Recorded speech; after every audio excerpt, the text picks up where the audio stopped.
सहनाववतु सहनौ भुनक्तु सह वीर्यं करवावहै तेजस्विनावधीतमस्तु मा विद्विषावहै। ॐ शान्ति शान्ति शान्तिः। ॐ श्री गणेशाय नमः। ॐ श्री सरस्वत्यै नमः। ॐ श्री गुरुभ्यो नमः। श्रुतिस्मृतिपुराणानाम् आलयं करुणालयं नमामि भगवत्पाद शङ्करं लोकशङ्करं समस्तजनकल्याणे निरतं करुणामयं नमामि चिन्मयं देवं सद्गुरुं ब्रह्मविद्वरं मूकं करोति वाचालं पङ्गुं लङ्घयते गिरिं यत्कृपातमहं वन्दे परमानन्दमाधवम्। नीलाम्बुजश्यामलकोमलाङ्गं सीतासमारोपितवामभागं पाणौ महासायकचारुचापं नमामि रामं रघुवंशनाथम्। अतुलितबलधामं हेमशैलाभदेहं दनुजवनकृशानुं ज्ञानिनामग्रगण्यं सकलगुणनिधानं वानराणामधीशं रघुपतिप्रियभक्तं वातजातं Namami. Hari Om to all. Today it is a question answer session. So whoever wants to ask anything, the dais is open, so you can post the question in the comment and we will try to answer that. The topic for today's discussion is contemporary challenges and ancient solutions.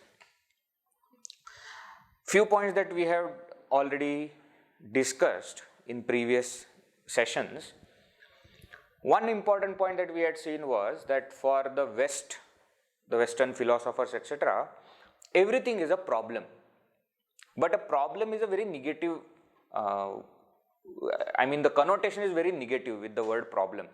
So when we say contemporary problems, suddenly we go into a negative mindset saying that, oh, there are so many problems. But when we speak of challenges, it gives a positive connotation saying that we need to work for it. We need to work to find the solution, to find the way out. So let us call it as challenges. Let us not call problems. So contemporary challenges. Now we are going to find if there are any solutions in our scriptures or in our tradition. See, India is a country where tradition has got a lot of importance. Unlike many other cultures, this Indian culture has survived because of tradition. You must have heard the word parampara. It can be Guru Shishya parampara, or it can be within the family, from the father to the son, to the son to his son, etc., etc., from daughter to, from mother to daughter, etc. This kind of transfer of knowledge has happened in Indian culture a lot. Actually speaking, in the ancient Indian period, there were no scriptures which were written. Everything was studied from the Guru, learnt and taught to their students. Nothing was written. So this lineage, it can be Guru Shishya parampara or from the family lineage, has got lot of importance. Therefore, there are certain things which have come to us through scriptures, certain solutions, and certain other things have come through what we call as achara. Achara means conduct. So kulachara will be there. Kulachara means what? Kulachara means what? That in our particular kula means family, in a particular family there will be a kind of code of conduct which is followed. So through this type of tradition also, many things have come to us. Therefore, there can be solutions in such things also. I'll give you example and you will understand what I am saying. Recently, this corona thing has, really shaken the world, and everybody is trying to go back to the source and trying to find whether in our scriptures there are certain solution for such things. And I also received one or two messages in WhatsApp saying that Shiva Purana has mention of it, etc. That's not a very authentic message. It is not really there in Shiva Purana. But they were telling that such and such thing exists. But you see, we may not find a scripture which makes a mention of corona, because that virus was not there at that time, number one. Number two, the name corona is given by us now. So we cannot say that exactly about this our scriptures have said. But in our tradition, there are many things which have been followed, which we will see today are absolutely relevant. For example, in our olden houses, you must have seen when you would have gone to your grandparents' house in village, etc. There used to be a tap of water outside the house. So before you enter, you have to wash your feet, you have to wash your hands, you have to wash your face, then only you have to enter. These things are there in all Indian houses. It was there in all Indian houses. Till the time the flat system and buildings came up, in the olden setup of the house, you will always see that there is a tap outside the house for you to wash. Another thing, the toilet bathroom used to be the outside the home, the behind the home, outside the main structure. Also, there are so many things. Very wonderful message had come that how whatever the world is trying to make rules about, we have been following, or we had been following, let us say, in our tradition. For example, another example is, suppose you go to a cremation ground, somebody has died and you have taken the body, etc. The moment you come, you have to take bath. Without that, you cannot touch anybody. And whoever you touch or that person touches you, have to take bath again. Now, I also, when I was growing up, I used to see my father, because children, they won't take to such things, no. So my father will go and we will be waiting at home, we don't know what has happened. Then my father will come, and by that time my mother would have already kept his towel, etc. in the bathroom, and he will come, and the moment he enters, he will keep watch and all his things on one side so that nobody touches, and straight away he will go to bathroom. And I used to keep thinking, what is this? Why are they doing it? Now, when we have seen it happening in China, that the virus has been transferred even after death. Somebody has died and other people who have gone to cremate him, they also got the virus because the virus is still alive. The person might have died. And there are more chances of getting such viruses in the cremation ground because the person has either died because of some disease. So there is a possibility. So to avoid that, we had that tradition. We had that custom, let us say. Let us also not call it as tradition. We had that habit. So now you see what happens. Now, because we are living in a modern world, we say all these things are told by our grandparents. They didn't know anything, so let us leave it. We leave everything and then we are into trouble. This washing hands, etc., we don't have to be told. It must be with everybody's case. The moment you enter the house, if you don't wash your hands and feet and enter into kitchen, mother will scold you. She will not let you touch anything. First thing is go and do that. Now here, after so many years also, when I am staying in ashram, though I am inside the ashram only, still that's a habit now.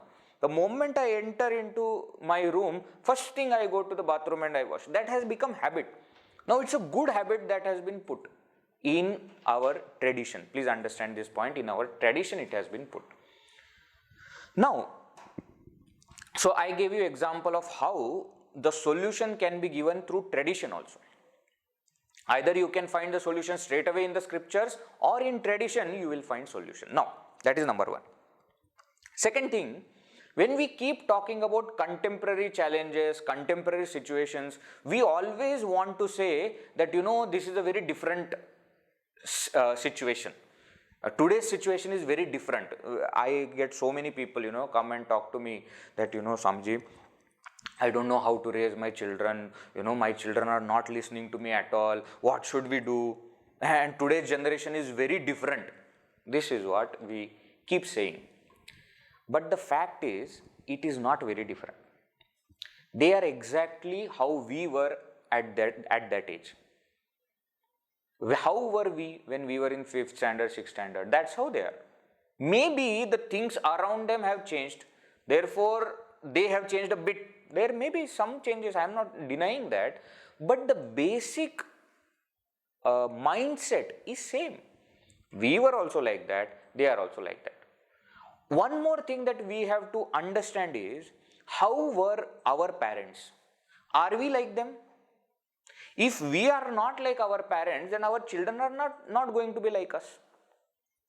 If we say that nowadays children are very different, they don't listen. Okay, so are you as good as your parents? Then you can expect the children to be as good as you. Please understand. We have grown up from that situation, and therefore we feel that children should understand this, they should not behave like this. I am telling for that person only. I have nothing of my own, but I want their goodness. See, all these things our parents were also saying when we were growing up. Same things, exact word to word same. But what did we do? We did not listen to them. We hated them. Only when we go in their position, then we understand, my God, what all my parents must have gone through while raising me. So, my point here is, though we keep saying that this is a contemporary problem, this is a very different situation, it is not the case all the time. I'll give you one simple example.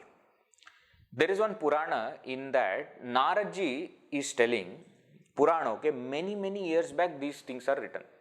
Naradji is saying, making a statement that looking at today's young generation, I don't know what will be the future of our nation or our country.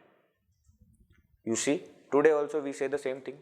Looking at young generation, we don't know what will be the future. Nothing happens. Everything is fine. So the basic thing has not changed. That's what I am trying to explain. Might be certain things have changed. Example, we while growing up didn't have phones, smartphones, etc. at our house readily available. We didn't have. Now the children that are coming now, the coming generation has got all that. So obviously there will be some challenges that will come out of that how to keep my child away from these smartphones. Nowadays, you also must have seen, I have also seen, a very young child, maybe 1.5 year, 2-year-old child also knows how to press the keys and start YouTube videos. I have seen. And they have some cartoon, they will go, they will click, they will open the phone, they will start the thing and they will start watching. I have seen this, you also must have seen. So now some people say that, no, this is a modern challenge. Yes, true, it's a modern challenge, I agree. But the problem is phone, or the problem is our or the children's attachment to the phone? What is the problem? The problem is attachment. Problem is not the phone. So how to reduce attachment is not a contemporary problem or a challenge. It is there from time immemorial. Every generation had the same problem.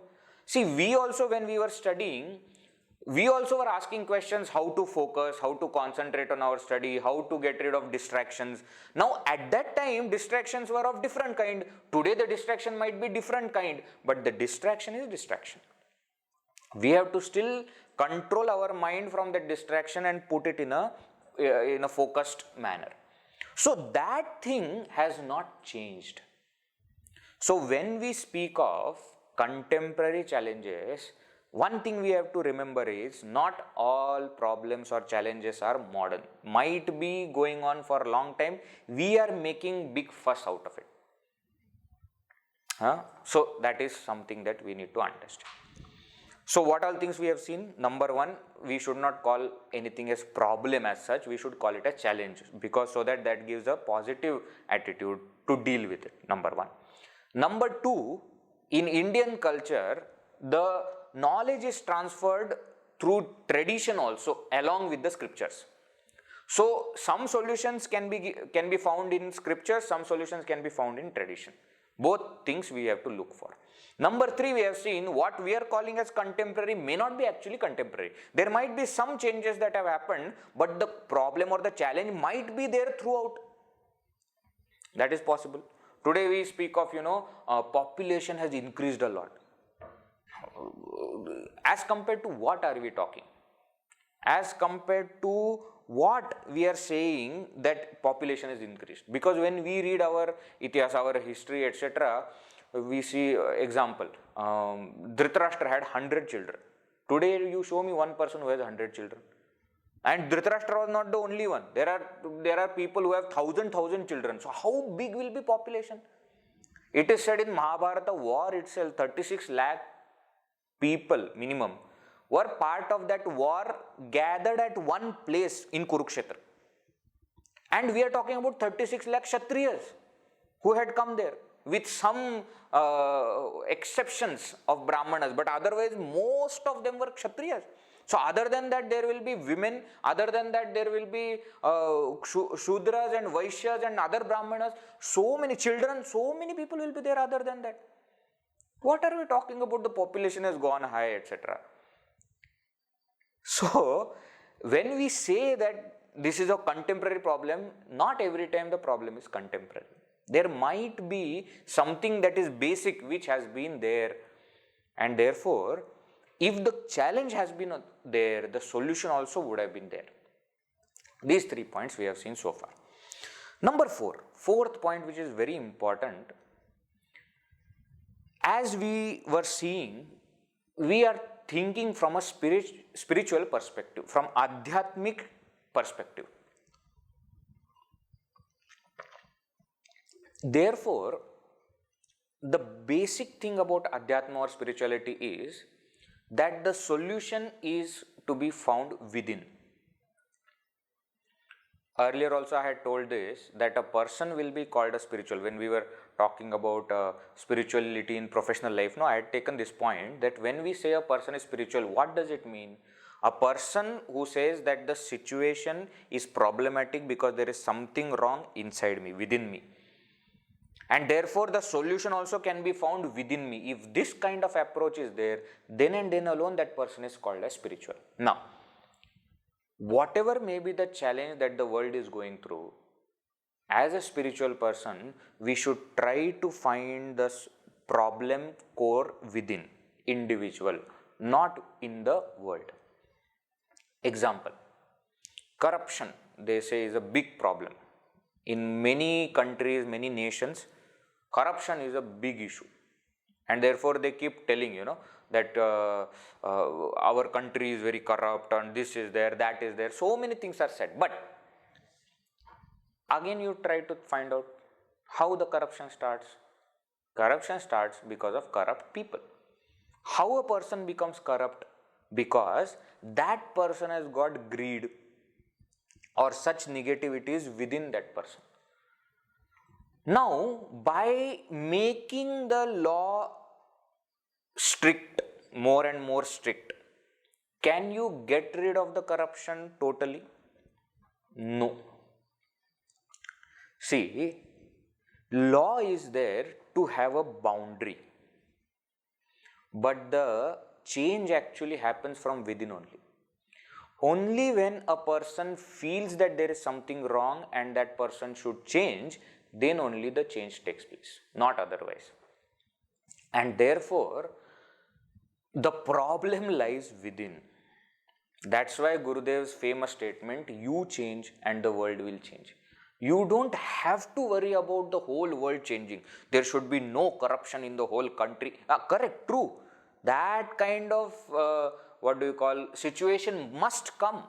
But to make that situation happen, each individual should be changed. Then only national transformation or world transformation is possible. The method is individual transformation. So when we speak of contemporary challenges, the ancient solution, first thing that our Indian culture will tell is that try to change yourself. You try to change. Then the situation will automatically change. So find the core of problem within and try to see the solution within. Then the contemporary challenges, the world challenges will not be difficult to tackle. So this point we will see in little elaboration. Let us take any contemporary challenge. For example, we say today crime rate has increased. Different kinds of crimes, murder you say, rape you say, or thievery, whatever you want to say. All these things have increased a lot. Why? So there are two things. One is you can make the law more and more strict. But please understand, whenever we make a law strict, there will be people who will find loopholes in those laws. Isn't it? I always say jokingly that there are two professions which are meant for finding loopholes, and they are advocates and CAs, chartered accountants. You think about it. The law is made, the advocate will tell you how to bypass the law and not get punished. Fine. Law about the tax etc. is that CA will tell you how to go around that thing and still you don't have to pay the income tax. What I am trying to say is, more and more you make a law stricter and stricter, there will be people who will find loopholes. So to make law perfect is impossible. Totally impossible. See, a person changes by love, not by strictness. When somebody tells us, explains us nicely why you should not do something, there are more chances of we not doing that thing. More and more person says strictly, you should not go there. That is, so there are 10 rooms in the house, suppose, let us say, and you are told that room you should not enter. Now there are 9 rooms which you can enter. There is enough space in those 9 rooms for you, but your focus is only on that 10th room. Why? Because they told not to do it. You see children also, and it is an inherent tendency of all. Example, you see a small child, you tell that child, don't do this. First thing that child will do is do that. You see, parents, mother, etc. are very intelligent. Suppose the child is not eating properly, so they want to force the child to eat, but we know how children are. We were also like that. So the parents tell something, the children say no. So what mother does is, mother says, don't touch rice. Then the child will say, no, I want rice. Okay, take. Mother wants that child to eat the rice.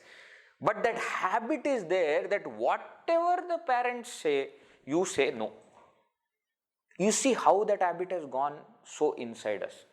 Which means what? Whenever somebody is trying to put a rule or make a discipline, your natural reaction is to revolt against it.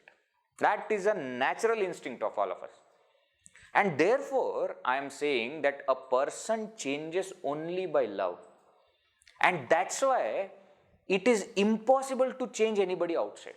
What you can do is you can create an environment where change can happen. That kind of environment is called as samskara in our tradition.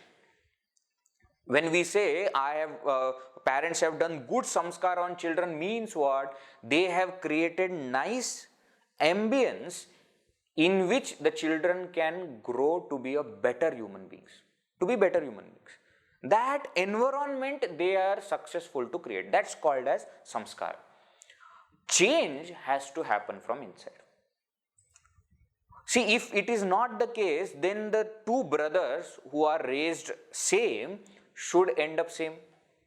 But that doesn't happen. We have plenty of examples of Bollywood movies where one brother is police officer and another brother is thief. Isn't it? How many times we have seen this? Cliche now it has become.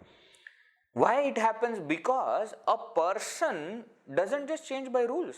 Rules are put on both, but one person decides to change, one person decides not to change. It is possible, it is highly possible.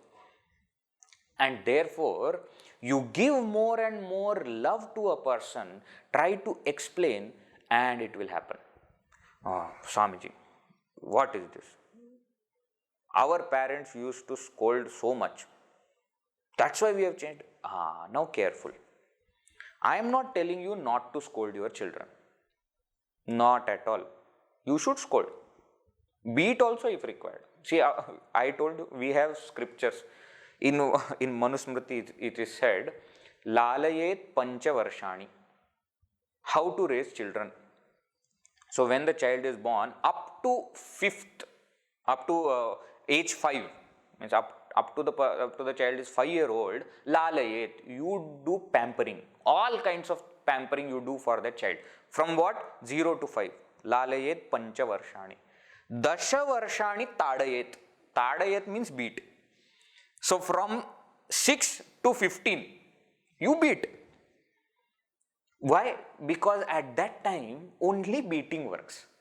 Nothing else works. You try to explain nicely, etc. Sometimes it will not work. But you see, behind that scolding, behind that beating, there is love. That love is going to create transformation in the child, not the beating or the scolding. See, who will scold or beat? A parent who has love for that child. Somebody else who has no love for the child will not say, hey, leave it, what, he is like that only, you can't do anything. But the mother will do it 100 times if required. Why? Because there is love. That love transforms. Love creates that transformation in that child. But outside what is there? How does that love express during that age group? That love expresses as beating or scolding, and it is required. When I look back at my own life, I always feel that thank God when we were going to school, our teachers, were free to scold us, beat us if required. That's why we have changed. That's why I think we have become a better person because of that. Today, no, the teacher is not supposed to scold. Why? Because if the teacher scolds or beats, next day the child comes with family members and they both complain to the principal about the teacher. In our time, suppose we tell at home by mistake that the teacher scolded us, the remaining scolding we will get from the parents. Why? What did you do? That used to be the first point. Nowadays, the first point is, what did the teacher do? Oh, very good. So the teacher after some time says, leave, what I have to do? I am coming here, I am teaching, I am getting paid, leave. Creating future children, creating better future for children, etc. Leave all that. Why? Because you don't give that freedom to them. I am not saying that everything should change or how will the change happen. That we will see how the change will happen. What I am trying to say is, love transforms. Now that love sometimes has to express through a discipline. Possible. But please understand, the discipline is not transforming. The love alone is transforming the child. So completing the verse, Lalayet Panchavarshani Dashavarshani Tadayet Prapte tu Shodashe Varshe Putre Mitravadacharet. The verse says that up to age 5 you should do all the pampering. Then for next 10 years you should discipline the child. Tadayet here literally you should not take that every time you beat. No, discipline. Sometimes beating is required, sometimes scolding is required, sometimes not speaking is required. Oh, as a child, worst punishment that I ever got was when my mother will not talk to me. You know how unbearable, uneasy you become see, you scold me, it's okay. You beat me, no problem, because hard, no problem, nothing will come. But you don't talk to me and you ignore me, oh, I can't take it. The transformation starts happening when the mother doesn't. So sometimes that works. So disciplining is for next 10 years. Then when the child becomes 16-year-old, son or daughter, then what? mitravad acharet, then you should act like a friend. When 16, not at 6 standard. 6 standard is still 11-year-old. Nowadays, I am like a friend to my children, not at this age. Let them grow up, then you become friend. If you become friend too early, then they will dance on your head. You will know soon. If we follow this simple thing, we can face many of the contemporary challenges. Because I know those questions will come. Surely one question will be on how to raise children. Therefore, first only I have explained how to do that. Right? So, as I told you, that the solution has to be found within, and a person changes by love. That is what something we have to understand. See, again I am telling that sometimes the discipline is a type of love. And I am not talking about social setup. See, in social setup you will have to do many things. Crimes etc. when they are happening, you have to put very strict punishment. At that time love will not work. All that is also love only. That's what we have to understand. Love doesn't mean that a criminal is there, you take that person and you explain, you see, you should not do like this. That is a naive person. That way the criminal may not change. So sometimes punishment is required. In the olden times we will see deterrent type of punishment was there. Deterrent type is not followed today. Deterrent type of punishment means what?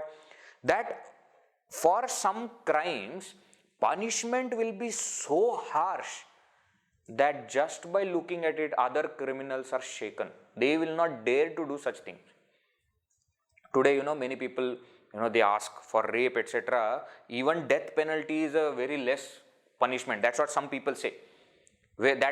So what is required? You should teach such a lesson that people should be scared to do that. Correct? True. That kind of punishment was existing in the past in India also. Today it may not be possible. Today we are living in a very different society. It's not a monarchy anymore. And therefore it may not be possible. What I am trying to say is, in social setup, social justice is totally different. We are not trying to talk about that, because how much ever we talk, that is not going to change. By you and me talking about how should be the social setup, how should be the educational system in India etc., we can only tell what you and me can do. That's what we should focus on. So we are not going to talk about how the social setup should work, because that is only talking about ideas which will not be implemented. What we should try to find out is how we both, you and me, should deal with this problem. Right? Some questions are there, we will take up. Hari Om. Destruction of nature is a serious contemporary challenge. We all are witnessing mostly in urban areas. Man himself must be sensitive to it, but it is done in the name of development. Any solution to this? Very nice question. What is the question? Somebody had raised it earlier also, that what should we do to save the nature, and at that time I had explained to you, stop saying these big things, save nature, save trees etc. Nature doesn't need our saving. What we have to do is, we have to take care of nature because we are part of it. It is our responsibility to do it, not because we need to save them. No, it is our responsibility. See, this is a very different kind of mindset. You see the difference in attitude. Today, because of corona etc., everybody is at home. So there are many homes, many houses where there is no food possible, because there are daily wage workers. They work every day and they get paid, but now in this circumstance they cannot go out. Now in such situations, when we are helping them by giving them food or by giving money to the prime ministerial fund or national fund or whatever, it is not that we are trying to save them. It is our responsibility. It is a basic thing that we should do. Now you see this contemporary challenge that we are talking about, the destruction of nature. In ancient India, the solution was amazing. Today itself I was reading Abhijnana Shakuntalam. It's a beautiful drama in Sanskrit, a play, a staged drama called Abhijnana Shakuntalam. It is on the story of Dushyanta and Shakuntala. And I was reading and I was so pleasantly amazed by reading all those things, When Shakuntala, who has been raised in a forest, in the ashram of Kanva, is leaving because she is to be sent to Dushyanta's palace because they both are married.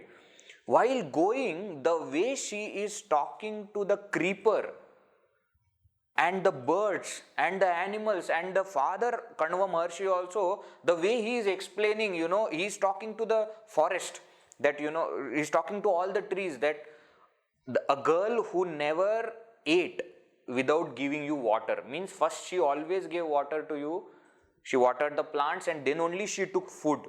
That girl is leaving. Please give permission for her to go. Then she is going, she has kept a name to her creeper, the favorite creeper that she has kept a name to that creeper and she is hugging and the creeper is hugging back. That kind of explanation is there. Which means what? A connect between a human being and nature was very strong in ancient culture. That kind of connect we are not finding today. And therefore, unless we establish that connection again, we will not be able to solve this problem. Destruction of nature is done by us. So we don't have to do something else to save the nature, we just have to stop the destruction. Now when we say that in the name of development we are cutting so many trees, so do you mean to say that we should not have development? No, I am not saying that. If you say that there is a road which is required for national development, etc., and there is a tree coming in between, therefore what to do? We have to cut the tree. I am not saying no to that. I am saying if you are cutting a tree, plant 10 more trees. Take care of those 10 more trees. Then you are eligible to cut this tree. If this kind of thing is followed in every house, in every ashram, in every place that we live, that suppose there is something that we have to do, we don't have option, we have to cut that tree, then plant more trees and take care of them. This tree plantation happens at so many places, but taking care doesn't happen. When I was also growing up in our college time, etc., we used to have adopt a tree. That kind of very beautiful concept was there. In our Chinmay Mission Pune ashram, there is a forest, a small forest that is created by Swamiji. And what you can do is you can sponsor a tree, means somebody will take care, because you say that you don't have time, so somebody will take care of tree for you. They will give name. There is a concept of Nakshatra Vanam here. In Chinmay International Foundation, etc., concept of Nakshatra Vanam is there. Nakshatra Vanam means what? According to the nakshatra in which you are born, there is a particular tree assigned to each nakshatra. So, in your name, on your birthday, you plant that tree. And then, the ashramites or whoever is staying here will take care of that tree for you. All such things need to be done. See, again I am telling, we cannot stop the trees that are cut. We really cannot. Because today it is not even, it has become a political issue. People who are so-called fighting for saving forests, etc., are not actually fighting for saving forests. Because we don't see their actions having that, what do you call as, that sameness is not there. One place they will talk so much about we should save the animals and tiger should be saved, and on the other hand we will see them eating non-veg. Doesn't match. One side you are fighting against that and you are saying PETA and this and that, and other side you yourself, for your food, for your stomach, you are killing animal. That is allowed. So what I am saying is that big rallies, etc., need not be done, but whatever small thing we can do, we should do. My cousins, my uncle, etc., they on every Sunday they have a habit that they go to a nearby mountain and they plant trees and they take care of the trees every Sunday.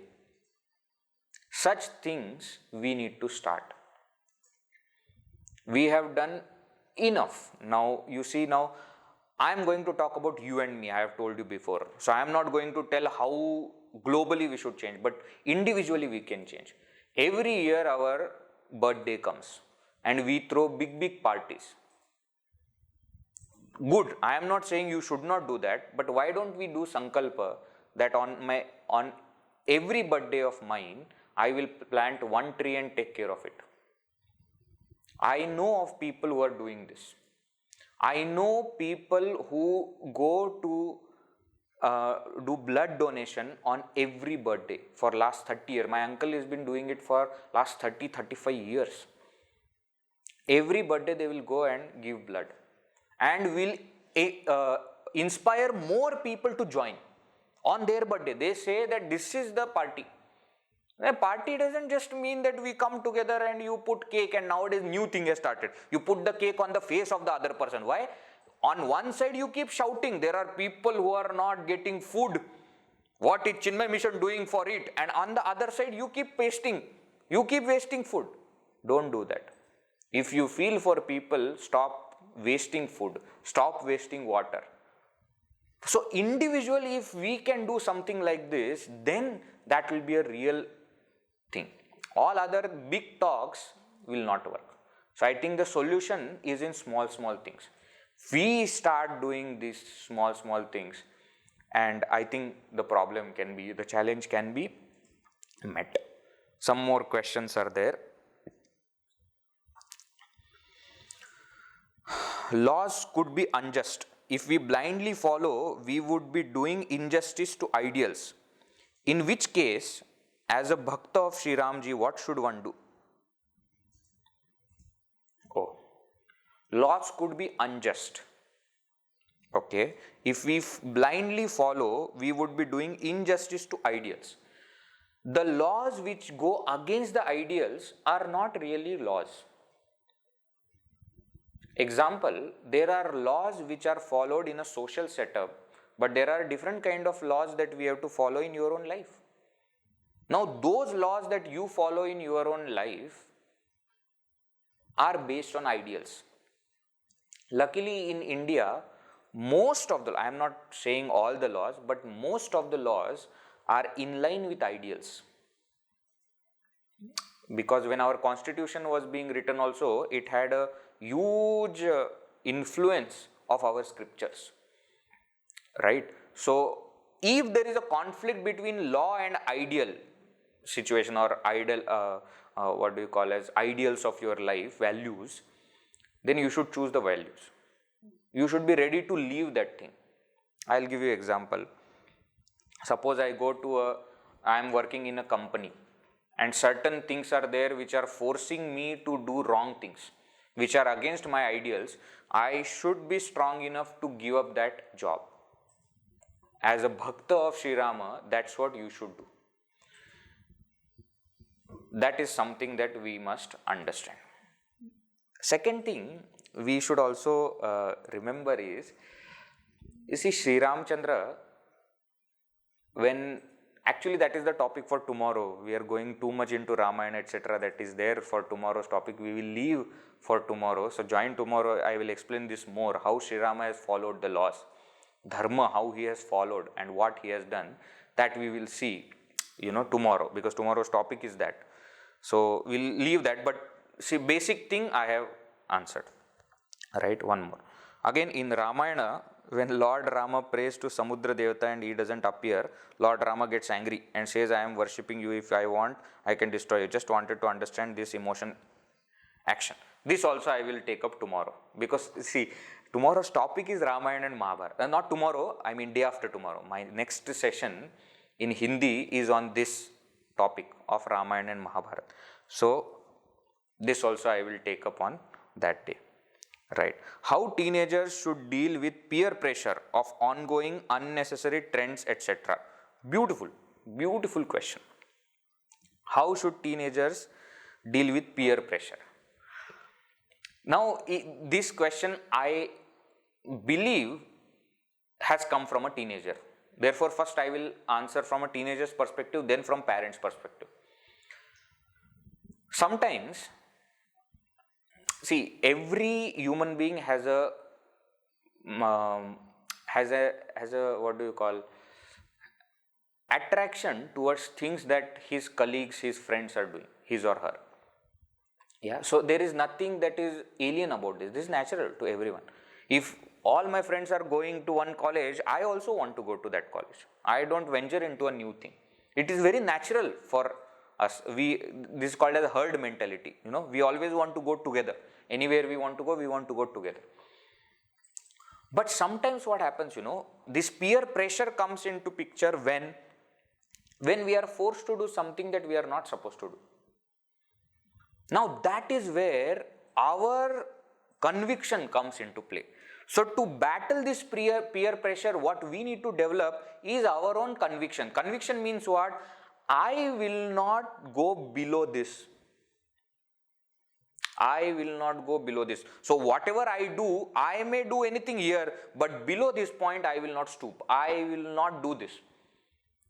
If all my friends are drinking liquor, doesn't mean that there is peer pressure, therefore I should also drink. Then change the company. All are studying, why don't you also study?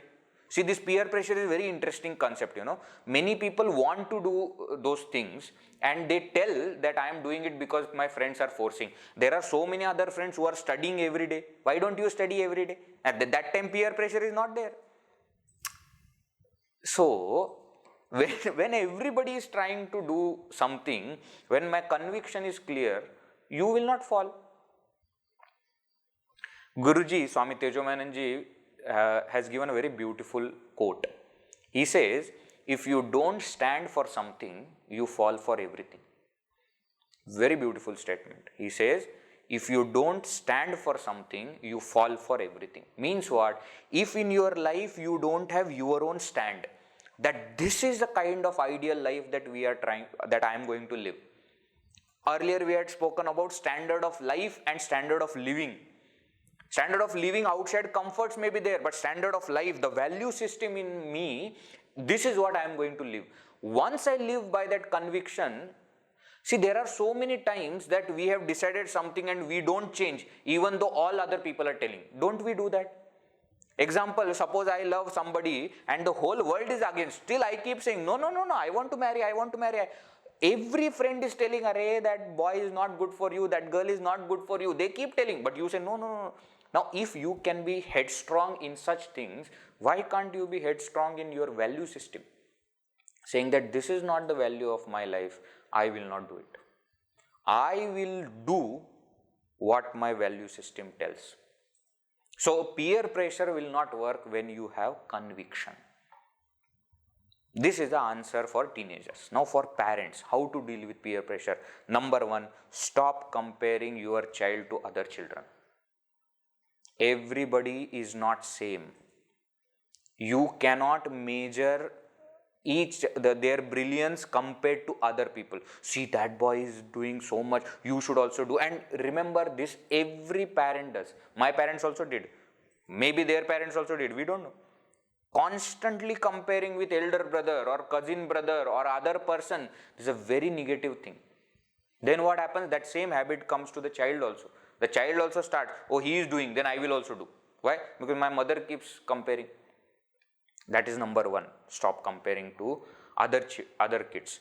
Number two, when the child or the young boy or girl doing something with the friends, please have strong belief in samskara. As I was telling, keep doing good samskaras and they will come out.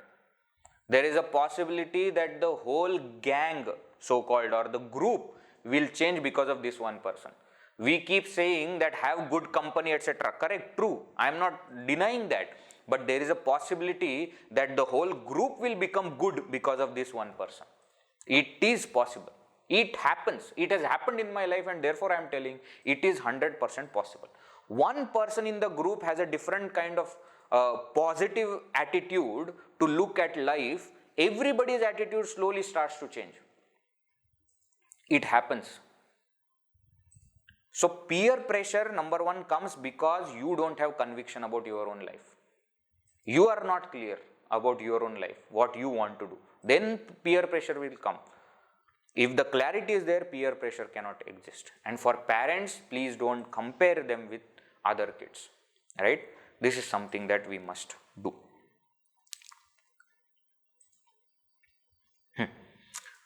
Two quick questions are there, not related to the topic, so I will just answer and go ahead. As we know the importance of Rudraksha, what is the importance of Sphatik Mala? So as I was telling the other day, that every Devata has a particular Mala. So Rudraksha Mala we generally say for Lord Shiva. Like that, Sphatika Mala is there for Devi. Sometimes you might have also seen one Sphatika in the entire Rudraksha Mala. That is because Shiva Shakti is inseparable. Therefore, they say that for Lord Shiva, when these Rudrakshas are there, one Sphatika represents the Devi Tattva. So, Sphatika Mala is used for Devi. That is the importance of Sphatika. Right. Another one more question is there on Ramayana that I will take tomorrow, next session. According to the scriptures, the ideal time for waking up is Brahma Muhurta, 4 o'clock. Then what is the ideal time to go to sleep? So they generally speak of 9 o'clock, 9 p.m. at night, they say you should sleep. But remember, if you are going by scriptures, then the scriptures tell us to have food before sunset. So there are at least 2.5 hours after food, till you sleep. That much time is required. You say that I am going to eat at 8:45 and sleep at 9 o'clock. That's not what the scriptures say, right? But this is just somebody asked, therefore I told. I think 1 or 2 questions I have left for tomorrow, Ramayana, tomorrow in the sense next session, sorry. I keep saying tomorrow. Day after tomorrow we are going to take in Hindi, that time I will take. One more question is here.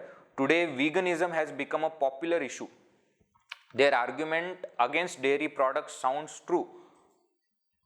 The terrible conditions animals are treated to get more milk. How to reconcile to this idea?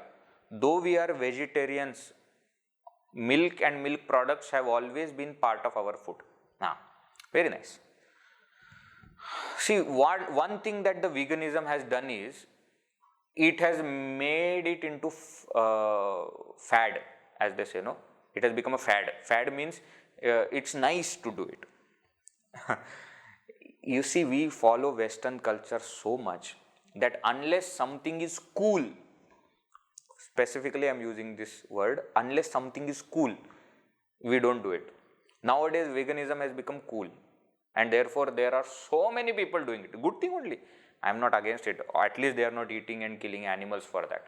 That is something other. But the issue here is, what does veganism is what I hope everybody knows, but just to clarify, I am telling that vegetarianism plus no products that come from animals. So basically cow.